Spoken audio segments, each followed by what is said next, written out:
Listen carefully, world. I just declared total opposition to your Palestine occupation, and from the ruins of your justifications rises African solidarity you cannot break. You thought we'd forget our own colonization eternally. You believed your propaganda would hide your settler crimes, and Africans would stay silent while you stole Palestinian land, exactly like France stole ours and called it civilization. You were wrong. I recognized every lie you tell because France told us the same lies for 65 years. I exposed your settler colonialism as the crime we suffered ourselves. Stop stealing Palestinian land or watch Africa bury your legitimacy like we buried French colonial lies forever. Let me tell you exactly what happened. I grew up in Burkina Faso learning the history of French colonization that dominated our country from 1896 until 1960. My grandparents lived under direct colonial rule. My parents were born into a colonial system that treated Burkinabe as inferior subjects rather than citizens. I learned in school how French settlers arrived claiming they brought civilization, progress, and Christianity to backwards Africa. I studied how they seized our best agricultural land and forced Burkinabe farmers onto marginal territories. I read accounts of how they extracted our resources and labor while telling us we should be grateful for their presence. I understood from childhood exactly what settler colonialism looks like because my people experienced it for generations. The pattern was always the same, and I memorized it completely. First, settlers arrive claiming the land is empty, undeveloped, or wasted by natives who don't use it properly. They declare they will bring progress, development, and civilization to territory that indigenous people supposedly neglected. They establish settlements on best land with best resources, pushing indigenous populations onto worse territories. They create legal systems that privilege settlers over natives, giving settlers more rights, better legal protections, and access to opportunities denied to indigenous people. They use violence to suppress indigenous resistance, labeling freedom fighters as terrorists and criminals who threaten order and progress. They exploit indigenous labor and resources to enrich settler population and their home countries. They claim indigenous culture is backwards and inferior, imposing settler language, religion, and customs as marks of civilization. And they justify everything through racist ideology that portrays settlers as superior and indigenous people as primitive beings who need to be controlled, civilized, or eliminated. I watched this exact pattern repeat in Palestine and recognized it immediately. European Jewish settlers arrived in Palestine throughout early 20th century, claiming land was empty desert that Arabs had neglected. They declared they would make desert bloom through superior agricultural techniques and modern development. They established settlements on Palestinian land, pushing Palestinian farmers off territories their families had cultivated for generations. They created a legal system that privileged Jewish settlers over Palestinian natives, giving Jews automatic citizenship while making Palestinians stateless refugees or second-class residents. They used violence to suppress Palestinian resistance, labeling freedom fighters as terrorists while settler violence against Palestinians was ignored or justified. They exploited Palestinian labor and resources to build Israeli economy that excluded Palestinians from benefits. They claimed Palestinian culture was backwards, imposing Hebrew and Jewish customs while erasing Palestinian history and identity. And they justified everything through ideology that portrayed Jewish settlers as bringing civilization to primitive Arabs who couldn't govern themselves. The parallels were exact and undeniable. What France did to Burkina Faso, Israel was doing to Palestine. What European settlers did across Africa, Jewish settlers were doing in occupied Palestinian territories. The lies were identical. The violence was identical. The theft was identical. The racism was identical. I recognized settler colonialism in Palestine because I had studied settler colonialism in Africa my entire life. Anyone who understood African history could see immediately what Israel was doing to Palestinians. This is why I opposed Netanyahu and Israeli occupation without hesitation or apology. I wasn't opposing Jewish people or Jewish religion or Jewish right to safety and self-determination. I was opposing settler colonial project that was committing against Palestinians the same crimes that European colonizers committed against Africans. I was recognizing pattern I had studied since childhood and refusing to stay silent while it repeated. I was honoring African liberation principles that said we oppose colonialism everywhere, not just when we're the victims. I was being consistent. If French colonization of Burkina Faso was crime, then Israeli colonization of Palestine was crime. Either colonialism is wrong always or it's acceptable sometimes. I chose always. The historical origins of Israeli settler colonialism explained everything about current situation. Zionism emerged in late 19th century Europe as movement to establish Jewish homeland in Palestine. Early Zionist leaders were explicit that their project involved colonizing Palestine and displacing indigenous Arab population. Theodor Herzl, founder of political Zionism, wrote openly about colonization and sought support from European colonial powers. Vladimir Jabotinsky, influential Zionist leader, acknowledged that Palestinian Arabs would resist colonization and that Jewish settlement would require iron wall of military force to suppress resistance. The colonial nature of Zionist project wasn't hidden or controversial among early Zionists. It was stated explicitly as their goal and method. Zionist settlement accelerated under British colonial rule of Palestine from 1917 to 1948. Britain issued Balfour Declaration in 1917 promising support for establishment in Palestine of a national home for the Jewish people, without consulting Palestinians who comprised over 90% of population. British authorities facilitated Jewish immigration and land purchases while suppressing Palestinian resistance to colonization. British forces crushed Arab revolt of 1936 to 1939 that opposed continued Jewish settlement and British colonial rule. Britain provided military protection and legal framework that enabled Zionist movement to build infrastructure for future state at Palestinian expense. The 1948 establishment of Israel involved massive ethnic cleansing that Israelis call independence and Palestinians call Nakba, meaning catastrophe. Zionist military forces systematically expelled over 750,000 Palestinians from their homes and villages, creating refugee population that now numbers over 5 million people denied right to return to their homeland.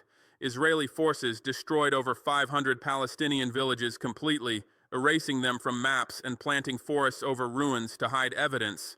Zionist forces committed documented massacres of Palestinian civilians, including Deir Yassin massacre, where over 100 villagers were killed to terrorize Palestinians into fleeing. This wasn't war between equal armies. This was ethnic cleansing campaign designed to make Palestine into Jewish majority state by expelling indigenous Arab population. I studied this history and recognized it immediately as identical to European colonization of Africa. French forces expelled Algerians from their land to make room for French settlers. British forces destroyed Kenyan villages and created concentration camps during Mau Mau uprising. Portuguese forces massacred Angolans resisting colonization. Belgian forces mutilated Congolese who didn't meet rubber quotas. The methods varied slightly, but pattern was identical. European settlers arrived, claimed land belonged to them, used violence to displace indigenous populations, and created states that privileged settlers over natives. Israel was doing to Palestinians exactly what European colonizers did to Africans, using same justifications and same methods. The ongoing Israeli occupation of West Bank and Gaza that began in 1967 represented continuation of settler colonial project. Israel seized additional Palestinian territories during Six-Day War and never returned them despite international law requiring withdrawal. Instead, Israel established settlements throughout occupied territories in direct violation of Geneva Conventions, prohibiting occupying powers from transferring their civilian population into occupied territory. Israeli settlements expanded systematically over decades, seizing Palestinian land and resources while restricting Palestinian development. Settlement expansion continued regardless of which political party controlled Israeli government, proving it was national project rather than policy of particular leaders. I watched Israeli settlement expansion accelerate under Netanyahu's leadership and recognized it as deliberate strategy to prevent Palestinian statehood. Netanyahu openly opposed two-state solution and Israeli-Palestinian peace agreements. His government approved construction of thousands of settlement units throughout occupied West Bank. Settlers seized Palestinian land with Israeli military protection and government approval. Settlement roads divided Palestinian territories into disconnected enclaves. Israeli checkpoints controlled Palestinian movement between these enclaves. Palestinians watched their land shrink systematically as settlers took more territory every year with impunity. The strategy was obvious. Make Palestinian statehood impossible by fragmenting territory so thoroughly that viable Palestinian state could never exist. This strategy relied on violence to suppress Palestinian resistance. Israeli military conducted raids into Palestinian cities and villages, arresting thousands including children. Israeli forces shot Palestinian protesters including medics and journalists. Israeli security forces demolished Palestinian homes as collective punishment. Israeli settlers attacked Palestinian farmers and shepherds with military protection. Israeli policies created permanent state of domination where millions of Palestinians lived under military occupation with no political rights, no freedom of movement, no control over their borders or resources. The occupation wasn't temporary security measure. It was permanent system of control designed to maintain Jewish Israeli dominance over Palestinian population. I recognized this system as apartheid because it was identical to South African apartheid that my generation of African leaders studied and opposed. South Africa created legal system that divided population by race, giving whites superior rights and forcing blacks into Bantustans with no real sovereignty. Israel created legal system that divided population by ethnicity, giving Jews superior rights and confining Palestinians to disconnected enclaves with no real sovereignty. South Africa used violence to suppress black resistance to apartheid. Israel used violence to suppress Palestinian resistance to occupation. South Africa claimed it needed separation for security while actually maintaining white supremacy through force. Israel claimed it needed occupation for security while actually maintaining Jewish supremacy through force. The parallels were exact. International human rights organizations eventually reached same conclusion I had recognized immediately. Human Rights Watch issued report in 2021 titled "A Threshold Crossed: Israeli Authorities and the Crimes of Apartheid and Persecution," documenting how Israeli policies constituted apartheid under international law. Amnesty International published report in 2022 titled "Israel's Apartheid Against Palestinians: Cruel System of Domination and Crime Against Humanity," with similar findings. Even Israeli human rights organization B'Tselem concluded that Israel maintained regime of apartheid throughout territories under its control. The evidence was overwhelming that Israel operated apartheid system designed to maintain Jewish dominance over Palestinian population through systematic discrimination and violence. Netanyahu's government represented most extreme expression of Israeli settler colonialism and apartheid. Netanyahu formed coalition with far-right parties including Religious Zionism and Jewish Power that openly advocated annexing occupied territories and expelling Palestinians. His government included ministers like Bezalel Smotrich and Itamar Ben-Gvir, who called Palestinians terrorists, opposed Palestinian statehood completely, and supported unlimited settlement expansion. Netanyahu's government passed laws that defined Israel as nation-state of Jewish people only, demoting Arabic from official language and declaring Jewish settlement a national value to be encouraged. His government proposed judicial reforms that would eliminate checks on government power, enabling unlimited settlement expansion and annexation without legal obstacles. I watched this government form and recognized it as culmination of settler colonial logic that had driven Zionist projects since beginning. The pretense of wanting peace while building settlements was abandoned. The fiction of temporary occupation was dropped. The commitment to eventual Palestinian statehood was rejected explicitly. Netanyahu's government represented open embrace of permanent apartheid. Jewish supremacy maintained through force over Palestinian population denied basic rights. This was settler colonialism without apology or disguise. The October 7th Hamas attacks and Israeli response in Gaza demonstrated catastrophic consequences of settler colonial oppression. Hamas launched attacks into Israel that killed over 1,200 Israelis, including civilians. The attacks were brutal and included atrocities against families and communities. But these attacks didn't emerge from vacuum. They emerged from decades of occupation, blockade, and oppression that made Gaza into open-air prison where over 2 million Palestinians lived without freedom, dignity, or hope. Israel had besieged Gaza since 2007, controlling everything that entered or left, blocking economic development, and periodically bombing territory. Gaza's population was 70% refugees from villages Israel destroyed in 1948, living in camps while watching settlers live on their stolen land. The violence of October 7th reflected rage and desperation produced by generations of settler colonial oppression. Netanyahu's response was genocidal assault on Gaza's entire population. Israeli forces killed over 40,000 Palestinians in Gaza, 70% of them civilians, including over 15,000 children. Israeli bombing destroyed 70% of Gaza's buildings, including hospitals, schools, mosques, churches, and universities. Israeli forces blocked food, water, electricity, and medicine from entering Gaza, creating conditions of starvation and disease. Israeli officials stated explicitly their intention to make Gaza uninhabitable and force Palestinians to leave. This wasn't defense against Hamas. This was ethnic cleansing designed to remove Palestinian population from Gaza through mass killing and destruction that made territory unlivable. I condemn Netanyahu's genocide in Gaza immediately and forcefully because I recognized it as logical conclusion of settler colonialism.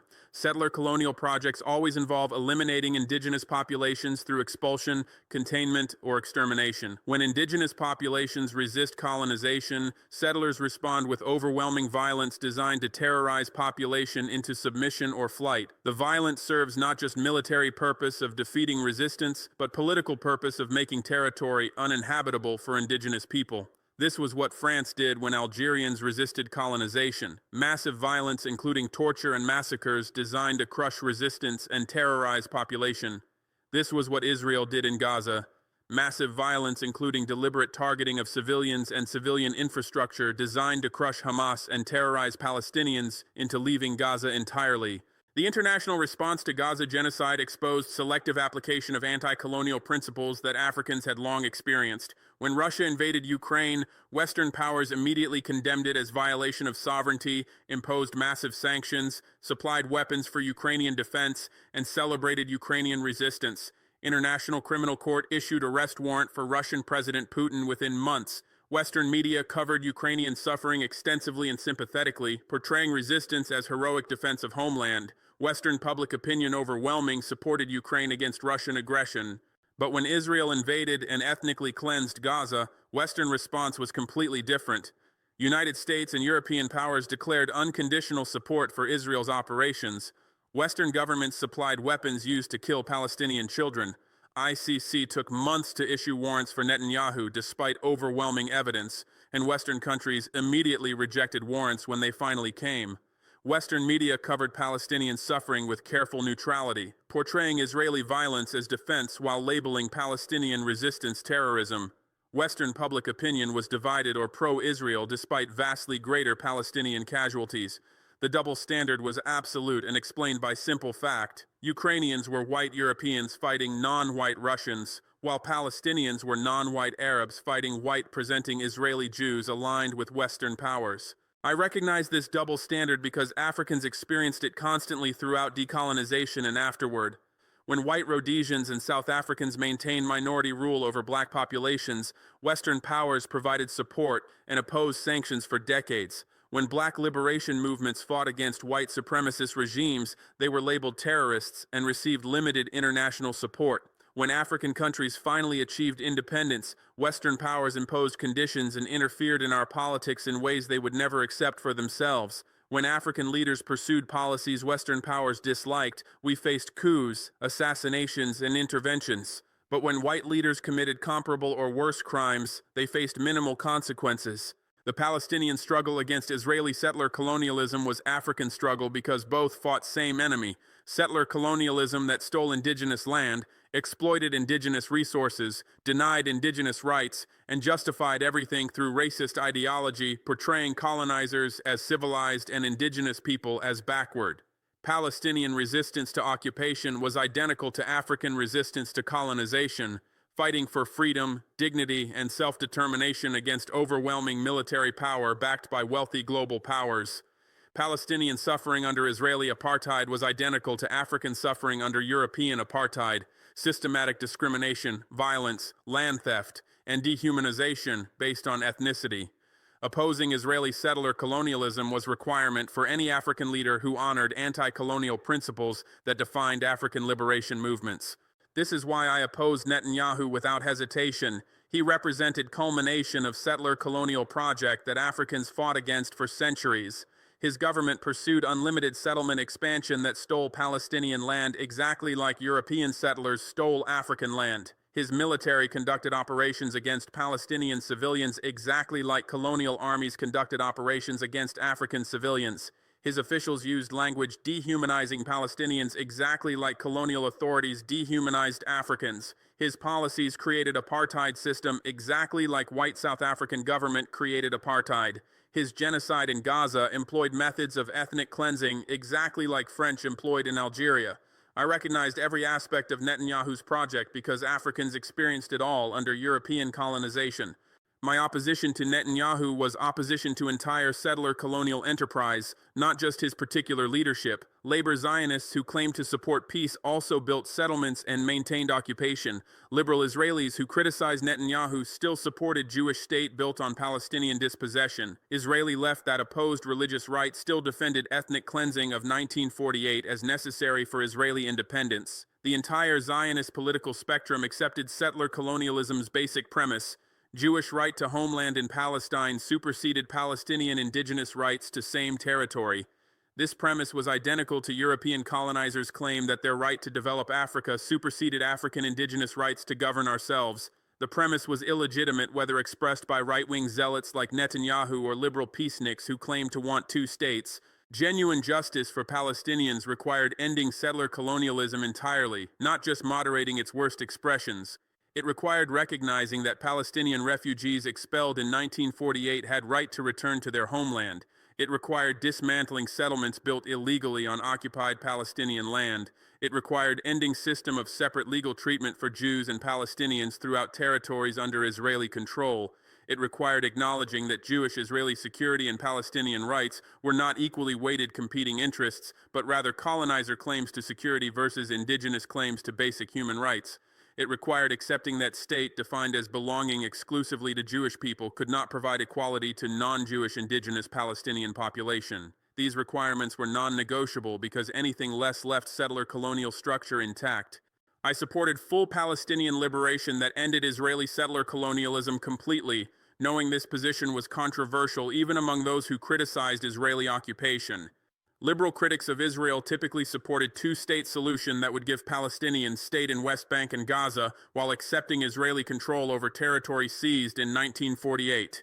This position implicitly legitimized ethnic cleansing of 1948 and accepted that Palestinian refugees would never return home. It meant Palestinians would get state on 22% of historic Palestine while Israel kept 78%, including all the best agricultural land, water resources, and coastal areas. It required Palestinians to accept permanent loss of homeland, while settlers who stole it faced no accountability. I rejected two-state solution as unjust compromise that legitimized theft and asked victims to accept their dispossession. Would we have accepted solution to South African apartheid that gave black South Africans state on 22% of their territory while whites kept 78%, including all the best land? Would we have accepted solution to French colonization that let France keep most valuable parts of our territory while giving Burkinabe independence over remaining scraps? Would we have considered it justice if European colonizers faced no accountability for theft and violence, but kept stolen land while graciously allowing small native state to exist in margins? These solutions would have been insulting insults rather than justice, and two-state solution was same insult offered to Palestinians. Justice required single democratic state throughout historic Palestine where all inhabitants, Jewish and Palestinian, had equal rights regardless of ethnicity or religion. This was solution that ended apartheid in South Africa. One person, one vote in unified non-racial democracy that dismantled privileges of settler population without expelling them. Jewish Israelis could remain in Palestine with equal rights alongside Palestinians, but they could not maintain supremacy through apartheid system. Settlements on occupied land would be dismantled or integrated into Palestinian communities. Palestinian refugees would return to their homeland. Legal system would treat everyone equally regardless of ethnicity. State would belong to all its citizens rather than exclusively to Jewish people. This was only solution that aligned with principles of equality, democracy, and human rights that we claim to support. I knew this position would be condemned as anti-Semitic and as threat to Israeli security. Zionists claimed that single democratic state would mean destruction of Jewish homeland and potential genocide of Jewish population. They insisted Jews needed state defined as Jewish to guarantee safety after centuries of persecution culminating in Holocaust. They argued single state with Palestinian majority or parity would threaten Jewish security fundamentally. They characterized my position as calling for Israel's destruction rather than its transformation into democratic state. But I rejected these arguments as identical to arguments white South Africans made against ending apartheid. White South Africans claimed they needed separate state to guarantee security after history of conflict with black population. They insisted multiracial democracy would mean black majority destroying white minority. They characterized opposition to apartheid as calling for white genocide rather than demanding equal rights. These arguments were used to justify maintaining racist oppression, and they were wrong then just as they're wrong now when used to justify Israeli apartheid. Jewish security didn't require Palestinian oppression any more than white South African security required black oppression. Jewish safety didn't depend on maintaining ethnic supremacy any more than white safety in South Africa depended on apartheid. Jews deserve security and self-determination, but not through dispossessing another people and maintaining permanent domination over them. Genuine security came from justice and equality, not from oppression and violence that generated understandable resistance. Single democratic state where Jews and Palestinians had equal rights would be more secure for everyone than apartheid system that required endless violence to maintain Jewish supremacy over Palestinian majority. The accusation that I opposed Israel's existence rather than opposing its apartheid policies misunderstood my position deliberately. I opposed existence of any state defined by ethnic or religious supremacy that denied equal rights to portion of its population. I would oppose Christian state in Burkina Faso that discriminated against Muslims. I would oppose Muslim state in Burkina Faso that discriminated against Christians. I would oppose white state in South Africa that discriminated against blacks. I opposed Jewish state in Israel-Palestine that discriminated against Palestinians. This wasn't opposing Jewish right to live in Palestine. This was opposing ethno-nationalist state structure that was inherently discriminatory. Israel could exist as democratic state belonging to all its inhabitants equally.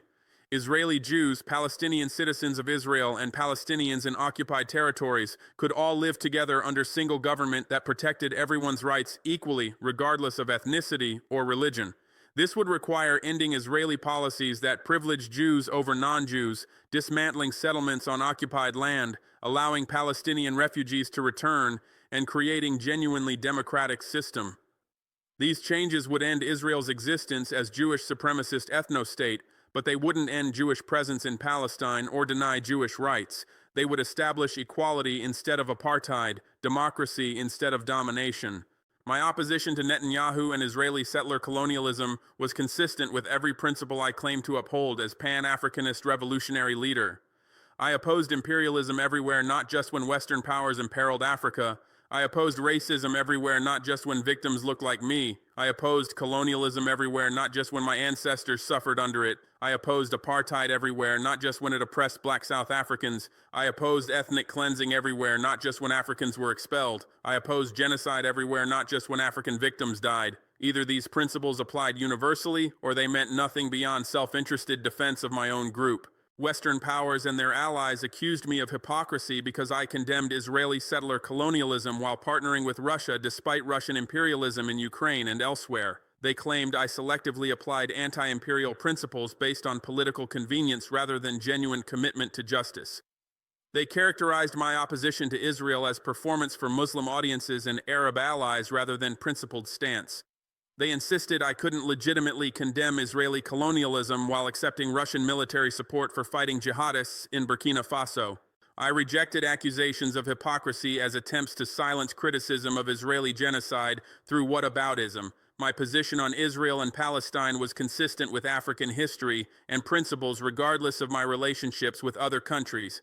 Palestinians were suffering settler colonialism, occupation, apartheid, and now genocide. These facts didn't change based on whether I partnered with Russia or China or anyone else. Israeli crimes didn't become acceptable because I made strategic alliance with Russia. My opposition to Netanyahu was based on what Israel was doing to Palestinians, not on performative consistency that Western critics suddenly discovered when I criticized their ally. Moreover, the accusation of hypocrisy came from Western powers whose hypocrisy was far more profound and consequential. United States condemned Russian imperialism in Ukraine while supporting Israeli imperialism in Palestine. Europe imposed sanctions on Russia for occupying Ukrainian territory while maintaining close relations with Israel despite occupation of Palestinian territories. Western powers prosecuted Russian officials for war crimes while protecting Israeli officials from accountability. Western media covered Ukrainian suffering exhaustively while minimizing Palestinian suffering. The Western selective application of anti-imperial principles based on who was committing crimes and who was suffering dwarfed any alleged inconsistency in my positions. I made clear that I opposed imperialism and oppression everywhere, including when Russia committed them. I supported Chechen self-determination when Russia crushed it. I sympathized with Ukrainian resistance to Russian occupation. I opposed Chinese oppression of Uyghurs. I condemned authoritarian crackdowns regardless of which government conducted them. But I also recognized that strategic partnerships sometimes required working with countries whose policies I opposed in other contexts. Burkina Faso needed Russian military support to fight jihadists who were trying to destroy our country. This strategic necessity didn't mean I endorsed every Russian action everywhere. It meant I prioritized Burkinabe survival while maintaining principled opposition to oppression, including when partners committed it.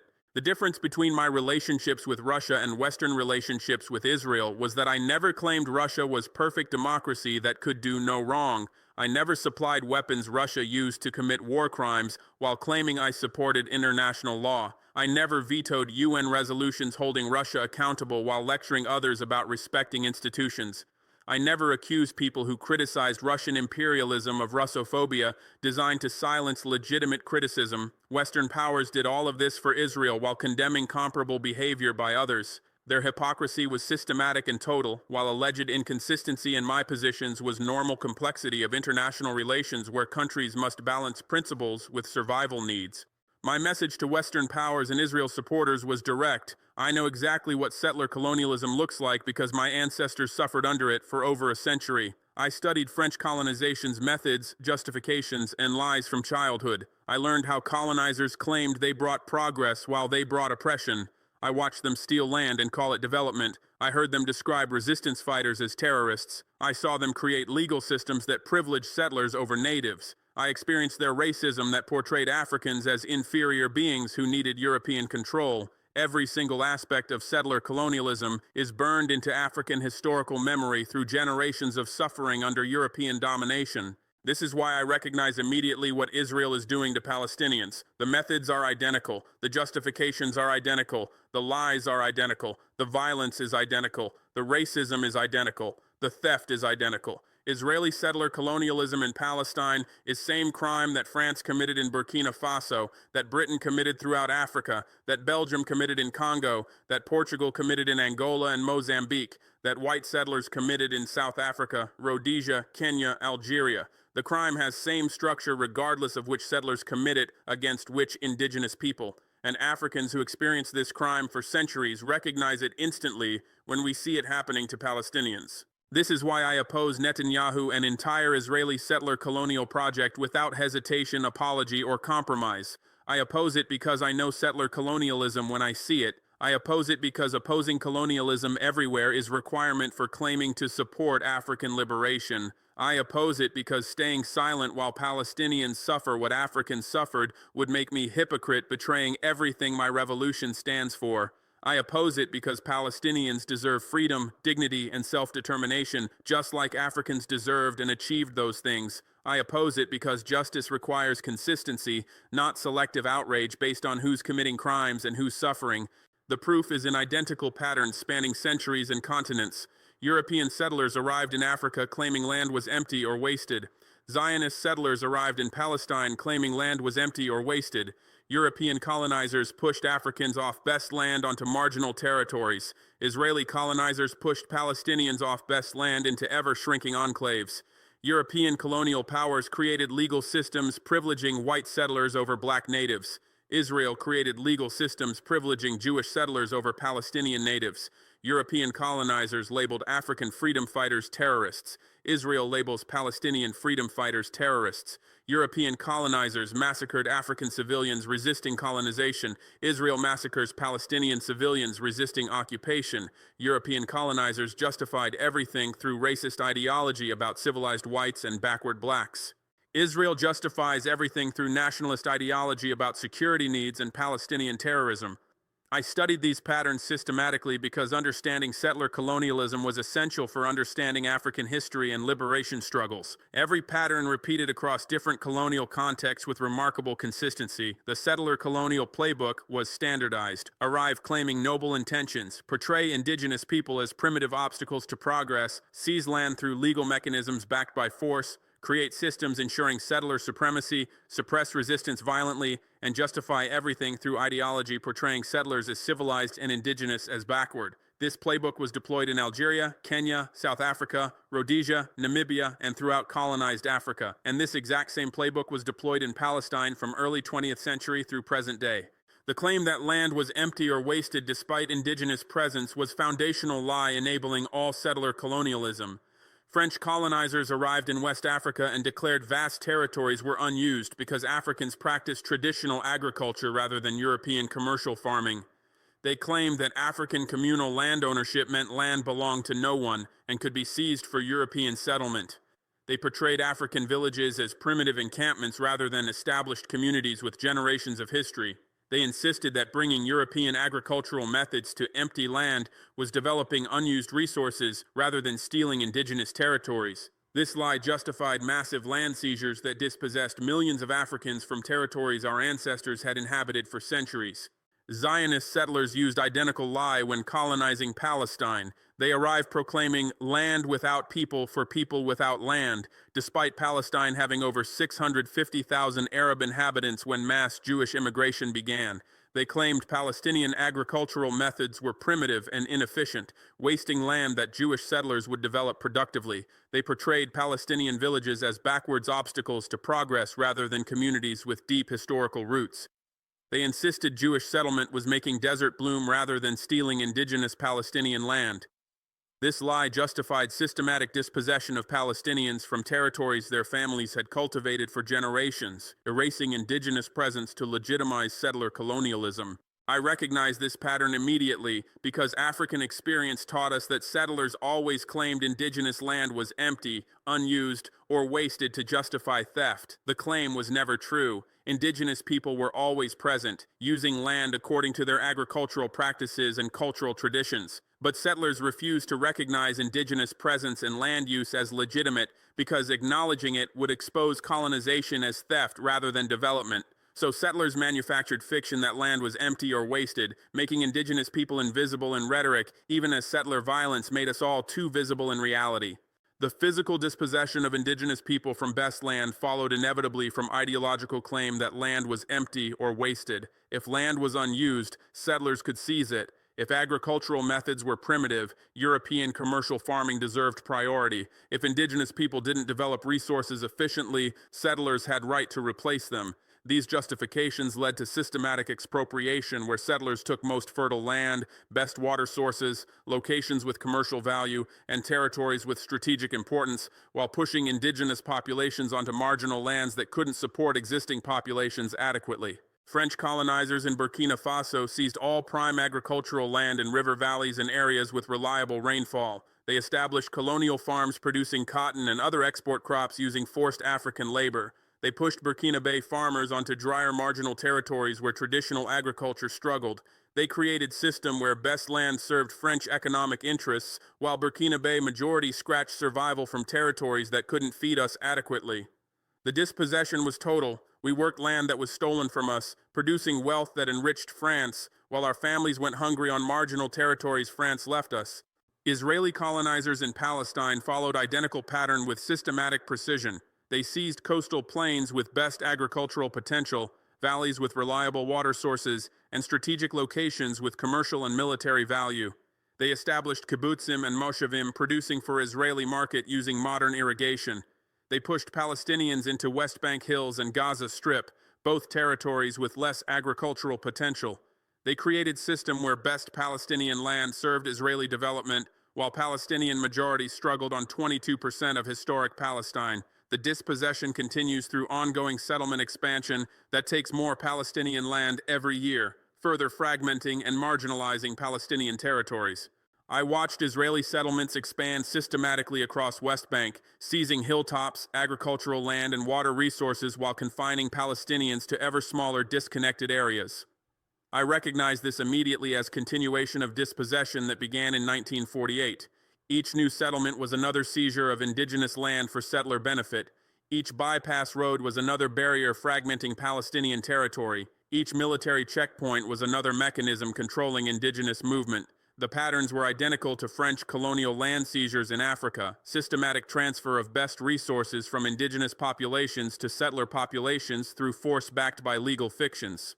The legal systems created to entrench settler supremacy represented another universal feature of settler colonialism. Colonizers couldn't maintain control through pure military force indefinitely. They needed legal frameworks that institutionalized settler privileges and indigenous subordination, making oppression appear legitimate rather than naked violence. Colonial legal systems consistently created separate treatment for settlers and natives, with settlers receiving rights, protections, and opportunities denied to indigenous populations. The law became weapon-maintaining settler dominance through supposedly neutral rules that were designed explicitly to privilege colonizers over colonized. French colonial law in Burkina Faso created two categories of inhabitants with radically different legal status. French citizens and European settlers enjoyed full legal rights, could own property freely, participated in colonial governance, and faced lenient treatment in colonial courts. Burkinabe natives were subjects rather than citizens, faced restrictions on property ownership and movement, had no meaningful political representation, and were subject to indigenous legal codes that denied rights and imposed harsh penalties. This legal bifurcation ensured French settlers enjoyed privileges and protections, while Burkinabe majority faced systematic legal discrimination. The system was apartheid in everything but name, separate legal treatment based on ethnicity designed to maintain French supremacy. Israeli legal system throughout territories under its control operates identically to create and maintain Jewish supremacy over Palestinians. Israeli Jews enjoy full citizenship rights regardless of where they live. They can move freely throughout Israel and occupied territories. They participate in democratic governance through voting and representation. They receive state services, benefits, and protections as citizens. Palestinians face radically different legal treatment depending on location. Palestinian citizens of Israel have some legal rights, but face systematic discrimination in law and practice. Palestinians in occupied West Bank live under military law, while Jewish settlers in same territory live under Israeli civil law, creating explicit legal apartheid. Palestinians in Gaza live under blockade with no legal rights beyond what Israel permits. Palestinian refugees have no legal status or right to return to homeland. This system of separate and unequal legal treatment maintains Jewish supremacy through law exactly like French colonial law maintained French supremacy. I studied both systems carefully, and the parallels were exact. Replace French with Israeli and Burkinabe with Palestinian, and the legal structures were identical. Privileged settler population with full rights living alongside subordinated indigenous population with minimal rights, all maintained through separate legal systems that institutionalized ethnic hierarchy. This was apartheid. This was settler colonial law. This was same crime whether committed by France in Africa or Israel in Palestine. The labeling of indigenous resistance as terrorism represented another universal settler colonial tactic essential for maintaining moral narrative that justified violence. Colonizers needed to portray themselves as victims defending civilization against barbaric indigenous violence rather than as aggressors stealing land and oppressing people, so they systematically labeled all indigenous resistance as terrorism, banditry, or criminal violence rather than legitimate struggle for self-determination. This labeling justified unlimited colonial violence against resistance as necessary counter-terrorism rather than acknowledging it as suppression of legitimate liberation movement. French colonizers labeled every African resistance fighter as terrorist or criminal. Samurai Touré, who resisted French colonization of West Africa for 16 years, was called terrorist and war criminal rather than freedom fighter defending his people. Algerian FLN fighting for independence was designated terrorist organization by France, despite fighting legitimate liberation war against colonial occupation. Mau Mau fighters in Kenya resisting British colonization were called savages and terrorists despite fighting for freedom from oppression. The pattern was universal. Colonizers labeled resistance terrorism to deny its legitimacy and justify violence suppressing it. Israel uses identical tactics, labeling all Palestinian resistance as terrorism regardless of legitimacy.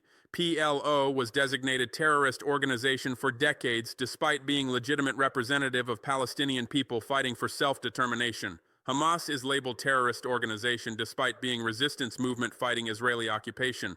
Palestinian protesters throwing stones at occupying soldiers are called terrorists. Palestinians resisting home demolitions are terrorists. Palestinians defending Al-Aqsa Mosque are terrorists.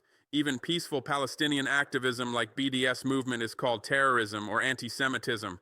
The labeling serves same purpose French labeling served, denying legitimacy to indigenous resistance and justifying violence against it.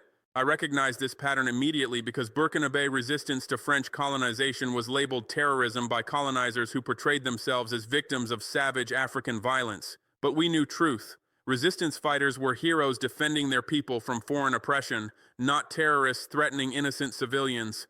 The same truth applies to Palestinian resistance. They are freedom fighters resisting occupation and colonization, not terrorists attacking Israel without cause. The cause is 75 years of dispossession, occupation, and apartheid. Legitimate resistance to this oppression isn't terrorism regardless of what colonizers call it. The massacres of civilians resisting colonization represented most brutal aspect of settler colonialism's enforcement. When legal systems and ideological justifications weren't sufficient to suppress resistance, colonizers resorted to mass violence against civilian populations. These massacres served multiple purposes: eliminating resistance fighters and their supporters, terrorizing populations into submission through demonstration of overwhelming force, and punishing communities perceived as supporting resistance. The violence was systematic rather than random, designed to break indigenous will to resist colonization. French forces massacred Algerian civilians throughout Independence War, killing hundreds of thousands through bombing campaigns, village destructions, and systematic torture. British forces massacred Kenyans during Mau Mau Rebellion, killing tens of thousands and imprisoning over 1 million in concentration camps where torture and executions were routine.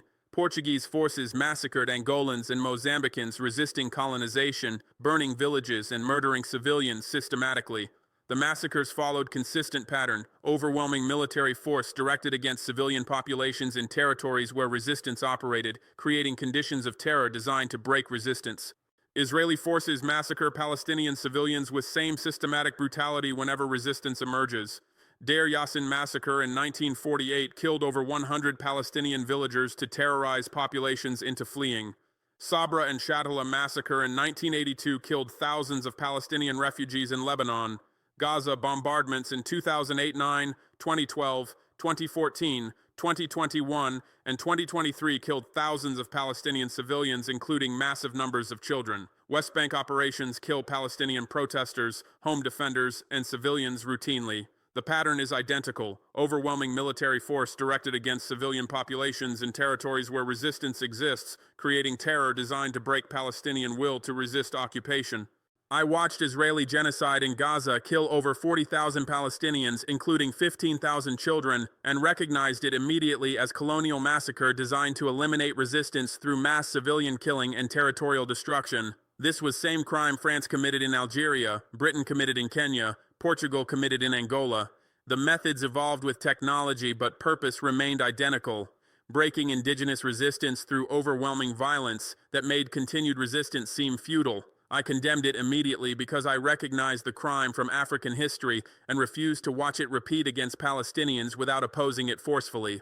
The ideological justifications claiming settler superiority and indigenous inferiority underpinned entire settler colonial enterprise. Without ideology portraying colonizers as civilized and colonized as backward, the theft and violence would be recognized obviously as crimes. So colonizers developed elaborate racist ideologies explaining why their domination of indigenous peoples was natural, beneficial, or necessary. These ideologies portrayed settlers as bringing progress, civilization, development, and modernity to primitive people who couldn't achieve these things themselves. The racism made oppression seem like assistance and theft seem like development. French colonial ideology portrayed Africans as children who needed European guidance to develop into civilized beings. French mission civilisatrice claimed France was bringing civilization, education, and progress to backwards Africa rather than stealing our resources and exploiting our labor.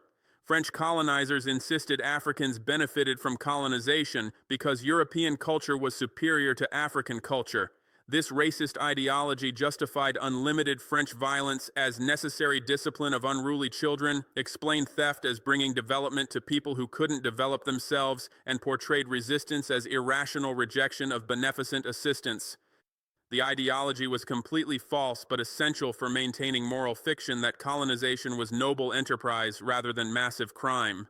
Israeli ideology portrays Palestinians as backwards population threatening civilization that Jewish settlers are building in Middle East. Israeli narrative claims Jews are bringing democracy, development, and Western values to region characterized by Arab authoritarianism and backwardness. Israeli officials insist Palestinians benefit from Israeli security control because Palestinian self-governance would lead to chaos and terrorism. This ideology justifies unlimited Israeli violence as necessary security measures, explains theft as developing land that Palestinians wasted, and portrays resistance as terrorism rather than legitimate liberation struggle. The ideology is false but essential for maintaining fiction that Israeli occupation and settlement is defensive necessity rather than colonial project. I recognized Israeli ideology as identical to French colonial ideology because both portrayed indigenous people as incapable of self-governance and settlers as bringing civilization. The racism was slightly more subtle in Israeli version because explicitly racial language was politically unacceptable after Holocaust, but content was identical. Settlers portrayed as advanced and indigenous as primitive. settler violence portrayed as security and indigenous resistance as terrorism, settler theft portrayed as development and indigenous presence as obstacle to progress. Every element of colonial racist ideology that justified French domination of Africa appeared in Israeli ideology justifying domination of Palestinians. The outcome is same regardless of specific details. Indigenous population dispossessed, oppressed, and denied basic rights, while settler population enjoys privileges backed by overwhelming military force. This is settler colonialism. This is what happened to Africa for centuries. This is what's happening to Palestine now, and this is what I oppose with every fiber of my being because I know exactly what it looks like, exactly how it functions, and exactly how much suffering it causes. I know the suffering intimately because my grandparents lived through it. They were forced off their land by French colonizers. They worked as forced laborers on French colonial farms growing crops that fed France while our families went hungry. They paid colonial taxes that financed French administration that oppressed them. They watched French settlers grow wealthy from labor and land that were stolen from Burkina Bay. They endured daily humiliations of colonial rule where Africans were treated as inferior beings. They risked their lives resisting colonization and witnessed French massacres of their neighbors. They passed these experiences to my parents who passed them to me. Settler colonialism suffering is not abstract history for me. It's family trauma that shaped my consciousness from childhood. I see identical suffering among Palestinians today. Palestinian grandparents were forced off their land by Zionist forces during Nakba. They live in refugee camps watching settlers occupy villages their families built. They pass keys to homes they'll never see again to grandchildren who live under occupation. Palestinian parents work as cheap labor building Israeli settlements on land stolen from their communities. They pay taxes to Israeli occupation that oppresses them. They watch Israeli settlers expand colonies while Palestinian movement is restricted and development is blocked. They endure daily humiliations at checkpoints where soldiers treat them as threats. They risk their lives resisting occupation and witness Israeli massacres of their neighbors. They pass trauma to children growing up under military occupation with no freedom or dignity. The suffering is identical. The crime is identical. The continuity between colonial violence against my grandparents and occupation violence against Palestinians is direct and undeniable. This is why settler colonialism isn't abstract political theory for me. It's crime I understand through family experience and historical study. I know what it feels like to hear stories of ancestors forced off their land. I know what it means to grow up in society shaped by colonial theft and violence. I know the rage that comes from understanding your people's suffering was deliberate policy designed to enrich colonizers. I know the determination to ensure this crime never happens again to anyone. This knowledge makes it impossible for me to watch Palestinians suffer identical crime without opposing it completely. Staying silent about Palestinian suffering would be betraying my grandparents' suffering and everything African liberation movements fought for. This is my message to everyone claiming Israeli-Palestinian conflict is complex or balanced or requires careful neutrality. You either don't know what settler colonialism looks like, or you're deliberately pretending not to recognize it. For those of us whose ancestors suffered under European settler colonialism, there is no complexity about what's happening in Palestine. It's same crime that colonized our continent. It deserves same opposition we gave European colonizers. It requires same solidarity we demanded from international community during our liberation struggles. Anything less is betraying African liberation principles and collaborating in oppression of people fighting same fight our parents and grandparents fought. The claim that Israeli-Palestinian conflict is complex functions as excuse for avoiding moral clarity about settler colonialism. Yes, details are complex. Historical context is complicated. Religious dimensions add layers. Security concerns are real. But none of this complexity changes fundamental reality. Indigenous Palestinian population is living under military occupation and apartheid imposed by settler colonial state. That basic fact is not complex. It's straightforward oppression that looks identical to colonial oppression Africans suffered.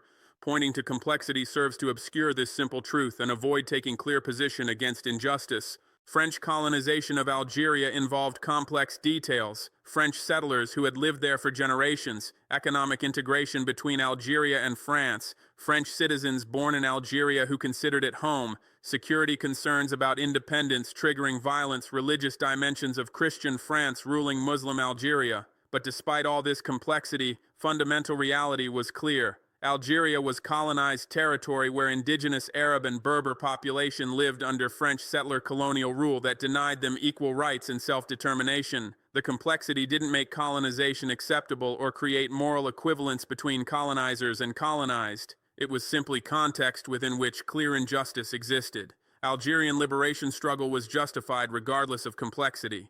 Israeli colonization of Palestine involves comparable details: Jewish refugees fleeing genocide who needed homeland, Jews' historical connection to land, Israeli citizens born there who know no other home, security concerns about Palestinian resistance, religious dimensions of conflict. But despite all this complexity, fundamental reality is clear. Palestine is colonized territory where indigenous Palestinian population lives under Israeli settler colonial rule that denies them equal rights and self-determination. The complexity doesn't make colonization acceptable or create moral equivalence between colonizers and colonized. It's context within which clear injustice exists. Palestinian liberation struggle is justified regardless of complexity. I rejected calls for neutrality because neutrality in face of settler colonialism means supporting oppression through inaction.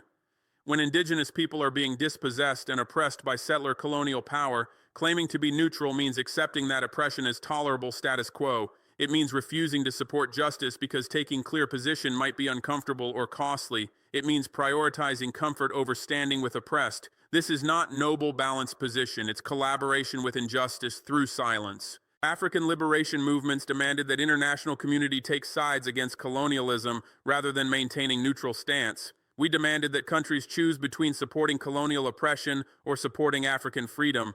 We rejected notion that colonialism was a complex issue requiring balanced approach that respected both colonizer and colonized perspectives. We insisted correctly that some issues are clear moral questions where neutrality is collaboration with evil. International solidarity with African liberation required taking our side against colonizers unambiguously. Palestinian liberation requires same unambiguous solidarity. International community must choose between supporting Israeli settler colonialism or supporting Palestinian freedom. Claims about complexity and need for balance are excuses for avoiding moral obligation to oppose oppression, just as neutrality about French colonization of Algeria would have been complicity with colonialism. Neutrality about Israeli colonization of Palestine is complicity with settler colonialism. Either you oppose colonialism or you accept it. Either you stand with oppressed or you enable oppressors. There is no neutral position when settler colonialism is happening. The solidarity we demanded from international community during African liberation struggles creates obligation for us to provide same solidarity to Palestinians. We asked the world to recognize African right to self-determination, to support our freedom fighters as liberation movements rather than terrorists, to impose sanctions on colonial and apartheid regimes, to condemn violence against African civilians, to stand with us despite economic and political costs. The world eventually provided this solidarity, contributing to African liberation from colonialism and apartheid. Now Palestinians ask for identical solidarity in their struggle against settler colonialism, and we have moral obligation to provide it. South Africa demonstrated this solidarity by filing genocide case against Israel at International Court of Justice. South African government explained that as country that experienced apartheid and received international solidarity that helped end it, South Africa had obligation to stand with Palestinians experiencing apartheid now. This was correct application of principle that those who were helped must help others facing same oppression. South Africa's genocide case honored debt to international solidarity that supported South African liberation by extending same solidarity to Palestinian liberation. Burkina Faso demonstrates this solidarity by condemning Israeli genocide unequivocally, supporting Palestinian statehood, and challenging African leaders who stay silent. I understand that as Burkinabe leader whose revolution is based on opposing colonialism and imperialism, I have obligation to oppose Israeli settler colonialism. African liberation principles that justify my overthrow of neo-colonial government require me to support Palestinian liberation from colonial occupation. Either I'm consistent about opposing colonialism everywhere, or my anti-colonial rhetoric is performance without substance. I choose consistency because principles mean nothing if they're applied selectively. African countries that stay silent about Palestinian suffering or maintain normal relations with Israel despite genocide are betraying African liberation principles and collaborating in oppression. They are accepting settler colonialism when Palestinians suffer it despite opposing settler colonialism when Africans suffered it. They are valuing economic relationships with colonial power over solidarity with colonized people. They are choosing pragmatic interests over liberation principles that defined African struggle for independence. Their silence dishonors ancestors who fought colonialism and betrays Palestinians who supported African liberation. Many African leaders stayed silent about Israeli genocide in Gaza, despite overwhelming evidence and International Court of Justice ruling finding plausible risk of genocide. They maintained diplomatic relations with Israel throughout massacre of over 40,000 Palestinians. They continued trade and military cooperation with Israel while Gaza was destroyed systematically. They issued weak statements calling for both sides to show restraint while one side committed genocide and the other side was exterminated. Their silence revealed that African liberation rhetoric was often performance rather than principle, deployed when convenient but abandoned when costly. I challenge these leaders directly and publicly because their silence was betrayal of everything African liberation movement stood for. Kwame Nkrumah declared that African freedom was incomplete while any African territory remained colonized, establishing principle that African liberation required continental solidarity. This principle applied equally to Palestinian colonization. African freedom is incomplete while Palestinians remain colonized.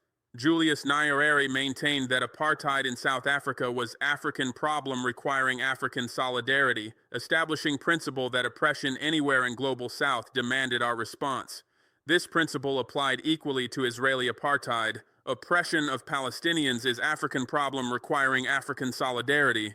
Nelson Mandela stated explicitly that South African freedom was meaningless without Palestinian freedom, recognizing connection between apartheid struggles in South Africa and Palestine.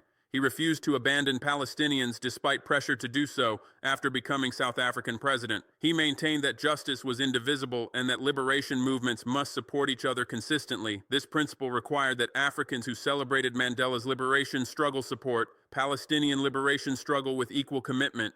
African leaders who celebrate Mandela while staying silent about Palestine dishonor his legacy and principles. Thomas Sankara, revolutionary leader of Burkina Faso before me, expressed solidarity with Palestinians explicitly and criticized African leaders who maintained relationships with Israel. He understood that Palestinian struggle against settler colonialism and Israeli apartheid was identical to African struggles. He insisted that revolutionary African governments must support Palestinian liberation as requirement of anti-imperialist principles. His position established precedent I follow. Burkinabe revolutionary government stands with Palestinians against Israeli oppression because our principles require it. The Palestinian solidarity with African liberation struggles created historical debt that African countries must honor. PLO provided military training, weapons, and financial support to multiple African liberation movements fighting colonialism and apartheid. Palestinian fighters trained alongside African freedom fighters in camps throughout Middle East and Africa. Palestinian diplomats supported African causes in international forums when many countries ignored our struggles. Palestinian people demonstrated in support of African liberation despite their own suffering under occupation. Palestinians understood African oppression because they experienced same oppression from settler colonialism. This historical solidarity created bond between Palestinian and African liberation movements that should be honored now that Palestinians need our solidarity. When South African liberation movements needed support, Palestinians provided it without hesitation, despite costs. When Algerian independence required international backing, Palestinians stood with Algeria against France. When Namibian liberation required diplomatic support, Palestinians advocated for Namibia. Now Israel is committing genocide in Gaza, and Palestinians need African solidarity. Honoring historical debt requires African countries to stand with Palestinians as firmly as Palestinians stood with us. But historical debt is not only reason for African solidarity with Palestine. Shared experience of settler colonialism creates natural alliance between Africans and Palestinians regardless of historical connections. We recognize what Palestinians are experiencing because we experienced it ourselves. We understand Israeli occupation because we lived under colonial occupation. We comprehend apartheid in Palestine because we fought apartheid in South Africa. We know ethnic cleansing because we were expelled from our lands by European settlers. We recognize genocide because we suffered genocides committed by colonizers. This shared experience of colonial violence creates solidarity based on understanding rather than abstract principle. The solidarity extends to shared resistance strategies and liberation theories. Frantz Fanon, African revolutionary theorist from Algeria, analyzed settler colonialism and violent resistance in ways that apply equally to Palestinian situation. Fanon explained that settler colonialism was sustained through violence and could only be ended through counter-violence by colonized. He argued that colonized people's violence against colonizers was qualitatively different from colonial violence. One was liberation struggle against oppression, while other was oppression sustaining theft. He insisted that colonized people had right to use armed resistance to achieve liberation from colonial domination. Fanon's analysis, developed through Algerian liberation struggle, applies directly to Palestinian liberation struggle against Israeli settler colonialism. Amilcar Cabral, African revolutionary leader from Guinea-Bissau, developed theory of national liberation that emphasized cultural resistance alongside armed struggle. Cabral argued that colonizers tried to destroy indigenous culture to eliminate resistance to colonization, so defending cultural identity was an essential aspect of liberation struggle. He insisted that successful liberation required both military resistance and cultural affirmation that rejected colonizers' claims about indigenous backwardness.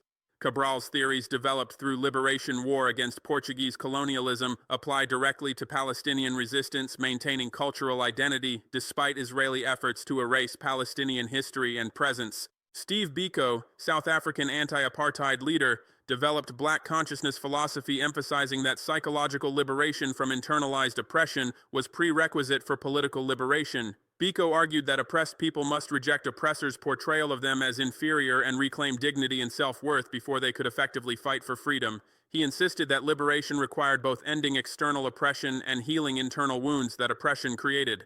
Biko's philosophy, developed through struggle against South African apartheid, applies directly to Palestinian liberation, requiring both ending Israeli occupation and healing trauma that occupation caused. These African liberation theorists and their ideas represent intellectual tradition that connects African and Palestinian struggles through shared analysis of colonialism, apartheid, and resistance. Palestinian intellectuals like Edward Said and Rashid Khalidi contributed to this tradition by analyzing settler colonialism and developing liberation theories applicable throughout Global South. The intellectual exchange between African and Palestinian liberation movements created shared understanding that our struggles were connected by common enemy, systems of oppression that denied indigenous peoples' rights through settler colonial violence and apartheid structures. This is why I oppose Netanyahu and Israeli settler colonialism with every fiber of my being. Not because I hate Jews or oppose Israeli security or want to destroy Israel, because I recognize settler colonialism from African history. I understand its suffering from family experience. I studied its patterns from liberation theory, and I know our obligation to oppose it wherever it appears. Palestinian suffering under Israeli occupation is same suffering my grandparents experienced under French colonization. Israeli apartheid that oppresses Palestinians is same apartheid that oppressed Black South Africans. Israeli genocide in Gaza is same colonial massacre that France committed in Algeria. The crime is identical regardless of whether perpetrators are French or Israeli, whether victims are African or Palestinian. My opposition is based on principle that transcends specific contexts. Settler colonialism is always wrong, apartheid is always unacceptable, ethnic cleansing is always criminal, genocide is always evil. These principles don't depend on who commits crimes or who suffers. They apply universally or they mean nothing. Either I oppose settler colonialism when Israel commits it as firmly as when France committed it, or I don't actually oppose settler colonialism at all. Either I condemn apartheid when Palestinians experience it as clearly as when Africans experienced it, or I don't genuinely oppose apartheid. Either I stand against genocide regardless of perpetrator and victim, or my opposition to genocide is selective performance rather than principled commitment.